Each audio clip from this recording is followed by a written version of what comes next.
the offensive board. They do a lot of fake blur screens. Oh, Castle! Big! Another deflection. The San Antonio Spurs select Stephon Castle from University of Connecticut. At swerte nga ba ang Spurs kay Juan Nunez at Harrison Ingram? Aalamin natin ang mga strength and weaknesses nito na kailangan pa nilang i-workout. The San Antonio Spurs select Stephon Castle from University of Connecticut.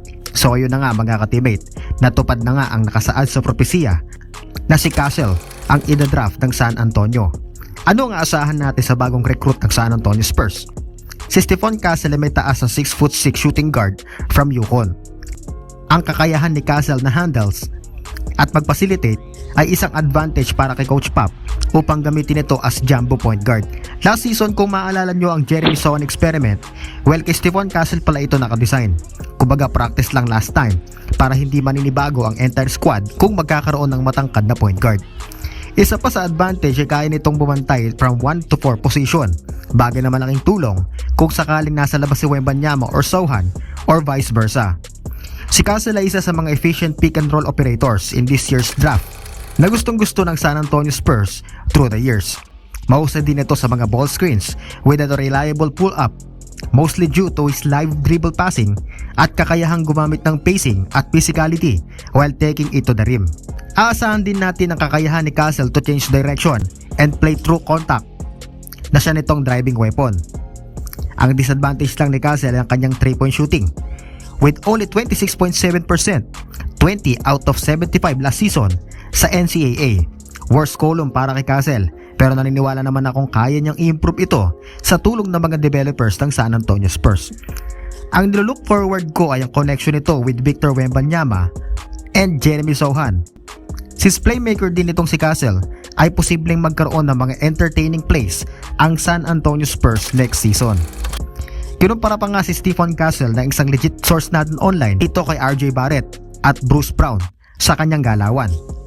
Therefore, malakas talaga ang nakuha ng Spurs. Need lang hasain pa ng husto, ipamiliarize ang sistema maging sa mga makakasama nito. Isa pa sa makakasama ni Castle ay ang second round 48 pick na si Harrison Ingram na isang 6'6" small forward from North Carolina. Ingram has great length for a wing. Almost 7'1" wingspan mga ka-teammate. Si Ingram ay isang point forward at ang passing ay isa sa kanyang standout skills. He can deliver dishes on the move, starting in the backcourt. Hindi lang ganon ka-athletic, pero ayos lang. Basta nasa kanyang mga tools na akma sa San Antonio Spurs. Another second rounder na nakuha ng Spurs ay si Johnny Furphy, na trinit agad sa Indiana for cash and its second round pick para makuha ang pang second round 36 pick ng Indiana Pacers na si Juan Nunez ng Spain. Since hindi na nila kailangan ng legitimate shooting guard, ay mas minabuting makipag-deal ang Spurs sa Pacers para makuha ang point guard and shooting guard na si Nunez. Solid player itong si Nunez mga ka-teammate. Well, tama ang iba sa na-observe nila na maski ako, yun din ang assessment ko sa batang ito. May pagkamano Ginobili sa passing at shooting itong si Juan Nunez. Hindi lang yan, sa kanyang isolation and dribbling skills, nakikita ko naman sa kanya si Tony Parker. Therefore, si Nunez ay pinagsamang Tony Parker at Manu Ginobili na ipapartner kay Victor Wembanyama. At ang tanong dito, gaanong intensity ang ihahatid dito sa NBA kung magkataon? Kailangan lang ng decent minutes o playing time para makapitalize ni Nunez ang kanyang talent. Ang 6'4" Spanish ay meron na ding championship DNA at ilang beses na nagkampiyon sa Spain maging sa Germany, averaging last season ng 10.7 points per game, 2.7 rebounds per game, 5.1 assists per game at 1.6 steals per game.